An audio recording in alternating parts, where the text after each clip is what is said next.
পড়েছি আমি, প্রেমে পড়েছি।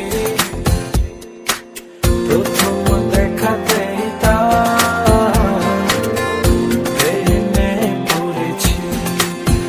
সে যে